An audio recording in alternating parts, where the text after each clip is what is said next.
Isabelle Maréchal. Voulez-vous une élection fédérale? 1-877-827-2346, 187 Cube Radio. Pour ma part, je suis pas certain, moi. Ben, écoute. Je suis pas certain, mais je pense qu'il pourrait rentrer majoritaire, peut-être. Carney. Tu penses? Peut-être. Pas sûr, moi, parce qu'il y a beaucoup de... On se souvient que Mark Carney est rentré beaucoup grâce au Québec, n'est-ce pas, Louis Hamman? Louis Hamman est notre analyste pour parler de la chose. Il a bien au fait de ce qui se passe chez les libéraux, puis en plus, il a été délégué du Québec à Washington. Louis, moi, j'aurais la crainte que... la crainte, c'est-à-dire d'avoir un autre gouvernement minoritaire. Tu comprends? Peu importe le parti, là, mais le gouvernement minoritaire, en même temps, il y en a qui disent au moins, tu es obligé de travailler en collaboration. On en parlait tout à l'heure avant la pause avec les autres partis. Mais tu sais, c'est pas clair que ça soit automatique, gouvernement majoritaire libéral. Tu sais. Alors, non, absolument. Coopération, je veux bien, mais encore faut-il que les partis d'opposition souhaitent coopérer avec le gouvernement. Je veux dire, coopérer, c'est pas une danse qu'on fait tout seul, là. Exact. D'une part. Je t'avais demandé, si tu étais le conseiller de Mark Carney, tu lui dirais quoi?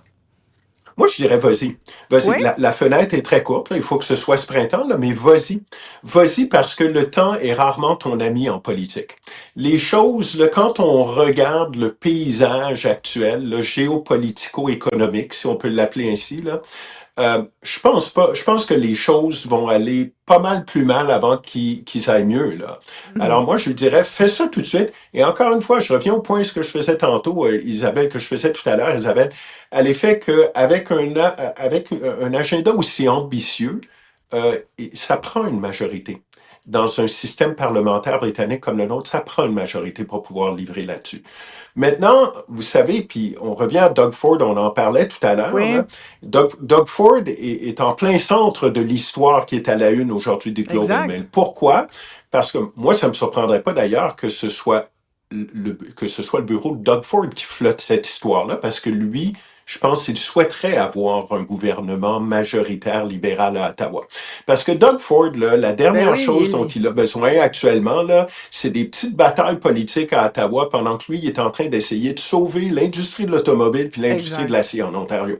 Alors lui, là, un gars qui est toxique comme Poilievre, avec qui il s'entend pas par ailleurs, ça fait pas vraiment son affaire. Alors lui, s'il peut y avoir une élection, tant mieux pour lui. Mais attention, parce que Doug Ford aurait suggéré ça à M. Carney en disant, écoutez, moi, je connais la recette, je l'ai fait l'an dernier en Ontario, moi. J'ai fait une élection hâtive et ça a quelque part consolidé mon pouvoir face à Donald Trump. Mais attention, parce que quand on regarde les chiffres plus granulaires, certes, Doug Ford, il a gagné son élection, il a augmenté son niveau d'appui, son pourcentage, mais il a perdu 2 sièges lors de cette élection-là. Il est encore majoritaire, mais il a perdu 2 sièges. Mark Carney peut pas se permettre de perdre un seul siège. Non. Alors, c'est pour ça, moi, que je dis la comparaison avec Ford, certes, c'est une comparaison qui tient la route, mais qui a certaines failles également. Exactement. Alors, c'est la plus grosse faille. Et c'est pour ça que je disais, moi, ma crainte, c'est qu'on se ramasse près de plus d'1 milliard de dollars de dépenses électorales plus tard, avec le même résultat, c'est-à-dire un gouvernement minoritaire, probablement libéral, effectivement, parce que les conservateurs, à mon avis, sont pas assez bien assis ici et là, coast to coast, pour dire on va aller chercher beaucoup plus de députés qu'on en a. Et tu sais, on a vu Chris d'Entremont, Michael Mann qui ont traversé. Est-ce qu'il n'y aurait pas possibilité, pour éviter cette élection, Louis, d'aller peut-être... J'imagine qu'ils doivent encore travailler pour convaincre d'autres mondes, là, d'autres conservateurs, non? Et moi, je pense que l'article de ce matin est en quelque sorte ce signal de boucan à quelque part ultime pour dire aux gens de l'autre côté, là, écoutez, là, si vous voulez traverser, si vous pensiez, si vous envisagiez, si vous songiez, ben c'est le moment. C'est le moment maintenant, là. Mais si les signaux de boucan n'ont pas de résultat et que personne traverse, ben là, le Parti libéral doit faire face à une décision, c'est-à-dire, est-ce que oui ou non on déclenche les élections hâtives au printemps? Claude de Mont-Saint-Grégoire, là, au 187 Cube Radio, il dit des élections pour en arriver au même résultat, c'est non. De toute façon, Carney n'a qu'à attendre quelques transfuges. Puis lui, il dit aussi, Claude de Mont-Saint-Grégoire, d'ailleurs, je ne permettrai pas ça, ces transfuges-là. Un député qui quitte son parti devrait démissionner car souvent les gens votent pour le parti et non le candidat. Ouais, c'est un très bon point, d'ailleurs. Très, très, très bon point. Avec nous, le directeur Québec pour la Fédération des contribuables du Canada. On ne pouvait pas s'empêcher de vous appeler, Nicolas Gagnon, parce que si on regarde la facture, quand même, on a beau dire, bon, à un moment donné, qu'est-ce que tu veux, la mission est plus grande que le prix qu'on va payer. C'est quand même, on pourra, probablement que ça coûterait 600 millions autour de dollars, cette élection. La dernière a coûté 570 millions. Ça fait plus d'un demi-milliard de dollars. Je trouve qu'on a tendance à égarrocher en ce moment les milliards. Mais quand même, on peut y penser à 2 fois. En gros, on dit que c'est à peu près 20 dollars par citoyen inscrit sur la liste électorale.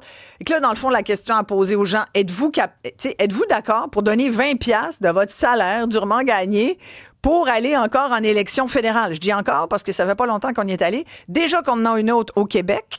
Autre dossier, mais quand même, une autre élection, 2 dans la même année, ça fait beaucoup nous demander. Nicolas, qu'est-ce que t'en penses? Honnêtement, je pense qu'à peu près comme tout le monde qui ont intervenu jusqu'à ce moment-ci, et de dire si on est pour payer encore une fois 600 millions de dollars pour avoir les mêmes résultats, c'est non. C'est sûr qu'on a eu une élection l'année dernière, ça fait même pas un an, en avril 2025. On connaît les résultats. Puis aussi, il faut rappeler que malgré le fait que Mark Carney n'a pas eu un gouvernement majoritaire, il y a quand même un gouvernement minoritaire très fort, même plus fort que celui que lui avait légué Justin Trudeau.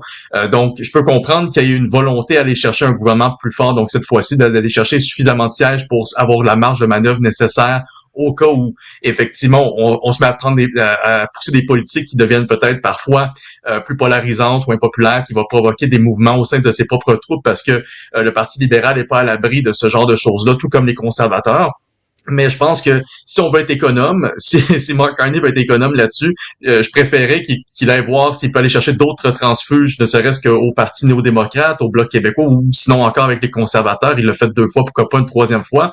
Je dis pas que c'est ce que j'espère, parce que j'ai la même opinion que certains de vos auditeurs par rapport aux transfuges, mais à la fin, ça serait beaucoup plus économique d'aller chercher un gouvernement majoritaire de cette manière-là que de refaire une élection et de se retrouver avec le même résultat que la dernière fois, surtout qu'on a déjà vu ce genre de spectacle-là, en fait, en 2021, où est-ce que Justin Trudeau avait déclenché des élections en espérant peut-être profiter de l'insécurité, de la pandémie, et donc où est-ce qu'on avait vu à travers le monde que quand il y avait des élections durant ce contexte-là, ben les gens avaient tendance à voter pour ceux qui étaient déjà au pouvoir, et finalement, ben son pari aurait été complètement manqué, parce qu'à l'exception de quelques jeux de chaises musicales, ben on est arrivé vraiment au même résultat qu'on avait en 2019 ou à peu près. Donc Mark Carney, il prendrait un risque assez élevé si jamais il déclenche des élections puis qu'il se retrouve au même résultat qu'avant. Mais on comprend aussi qu'il essaye de consolider le pouvoir, surtout à l'approche des négociations de l'ACE, l'accord Canada, États-Unis, Mexique, puisque avoir des élections pendant ou même après, ça pourrait être très différent au niveau des résultats. Pendant, un changement de garde durant des négociations aussi importantes, c'est vraiment pas recommandé. Mais est-ce qu'il y a le goût par la suite de d'être jugé par la population en fonction des résultats de ces négociations-là, qui pourraient effectivement être très houleuses, parce qu'on l'a vu jusqu'à maintenant, c'est pas des négociations qui vont à l'avantage du Canada pour l'instant. Donc tout ça est à considérer, mais je vais aller dans le sens des contribuables et des électeurs. On a déjà eu une élection, attendons de voir la suite des choses. En même temps, c'est un très bon point, plein de bons points dans ce que vous dites, Nicolas. En même temps, sur la notion de dire, on risque peut-être de changer d'allégeance de parti, puis de se retrouver avec un autre gouvernement qui aura à négocier cet accord, ou en tout cas la révision de l'accord de la CM. Si ça flotte dans l'air, là, peut-être que ça vient de l'Ontario puis de Doug Ford, mais si ça flotte dans l'air puis que ça sort sur la une du Globe and Mail, effectivement, comme nous disait Louis, c'est peut-être un ballon, mais c'est aussi que Mark Carney, il sent que le vent, il souffle de son bord. Tu sais, quand tu regardes les derniers sondages, il y a plutôt l'appui d'une majorité de Canadiens. Quand il est allé à Davos, il a bien fait. Les gens sont venus un peu gonflés à bloc de son discours, entre guillemets, inspirant. Donc, Louis, est-ce que c'est pas là-dessus qu'il pourrait tabler sur le fait que ils doivent. Chez les libéraux, là, au fédéral, là, c'est comme les autres partis, mais vous êtes encore plus organisés. On dit souvent que c'est le parti le mieux organisé et celui qui a le meilleur pouls de la population dans les comtés. Il doit avoir des indications, Mark Carney, là, s'il y va, que c'est le bon moment.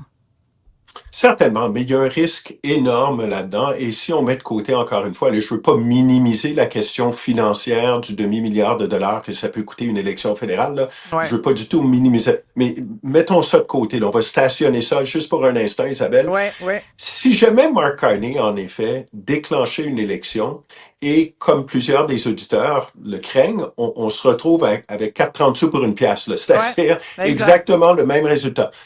C'est danger droit devant, là, dans la mesure où un Donald Trump qui voit ça fragilise d'autant plus le gouvernement canadien, le gouvernement de Mark Carney, en l'occurrence, dans ce cas-ci, parce qu'il n'arriverait pas à aller chercher cette majorité, ce mandat qu'il demanderait aux Canadiens lors de cette élection. Alors, pour les gens qui regardent ça de l'extérieur, pour ne pas le nommer Donald Trump, imaginez-vous, lui, ce qu'il va penser. Il va faire qu'une bouchée de Mark Carney. Mais qu'est-ce qu'il va faire qu'il va y aller ou pas, Carney? Qu'est-ce qu'il va faire qu'il pourrait décider? Ça prend un prétexte. Hein. Vous savez, des sondages, c'est une chose, mais il faut se rappeler, là, Mark Carney est à peine au pouvoir depuis 1 an. Là. Ouais. Alors, pour pouvoir justifier cette élection, ça prend un prétexte. Ça prend pas rien que des bons sondages à la main pour dire « Hey, on gagnerait l'élection si on la tenait aujourd'hui. » Là. Les Canadiens vont vouloir un motif, un prétexte. Et c'est pour ça que vous avez un Pierre Poilievre actuellement qui s'enfarge dans ses bottines pour dire qu'il veut coopérer avec le gouvernement. Parce qu'il n'en veut pas d'élection. Monsieur Poilievre, il n'en veut pas d'élection. Alors, c'est un peu le jeu auquel on assiste, mais ça pourra pas durer ad vitam aeternam. On le mentionnait tout à l'heure, je pense que c'est Nicolas qui disait, une fois que les négociations sur l'ACEUM vont être entamées, très difficile de partir en élection. Et après ça, il est trop tard. Là. Vous avez une élection au Québec à l'automne. Après ça, il est trop tard. Ça fait bien du trafic. Il y a beaucoup de trafic à l'automne. Ouais. La fenêtre, c'est vraiment maintenant. C'est vraiment maintenant. Ouais. Alors, à surveiller premièrement, va-t-il y avoir d'autres transfuges? Ouais. S'il n'y en a pas, est-ce que les libéraux sont assez confiants pour partir en élection? Réponse d'ici quelques semaines. En 5 secondes, ton hypothèse. Moi, je pense qu'il va y en avoir des élections. Ah ouais! J'en souhaite pas. J'en souhaite pas. Et mon Dieu, là, je vous vois déjà en train d'encadrer ça. Tu vois qu'on est en train de baver, là, oh mon Dieu! Hey, merci, Louis, on va se reparler beaucoup, alors c'est ça. Merci beaucoup, Louis Hamad. Merci beaucoup, Nicolas Gagnon, directeur Québec pour la Fédération des contribuables du Canada. Nicolas sera pas content si c'est le cas. Merci beaucoup à tous les deux. Il y a un auditeur, je veux juste, Michel, là, qui dit, au diable la dépense, qui a dit, c'est notre argent que vous balayez aussi cavalièrement du revers de la main. Michel, c'est du cynisme. C'est un commentaire cynique de ma part quand je dis « Au diable la dépense ». C'est justement le contraire. C'est pour dire, il y en a qui peuvent se dire « Au diable la dépense voilà. ». Mais j'arrête pas de dire que ça coûterait probablement 600 millions de dollars. Je pense qu'avec mon ton depuis le début, vous pouvez penser que je suis pas tout à fait en faveur d'une élection qui arriverait comme maintenant, ne serait-ce que d'un point de vue économique. Voilà. Des fois, tu sais, il faut juste pogner la phrase dans le bon contexte. Exact. Tu arrives tout la radio, hey, elle vient de dire au diable la dépense. C'est qu'elle dit, tu sais. Hey, on va justement parler de vos habitudes de consommation et puis des dépenses tout de suite après. Restez là.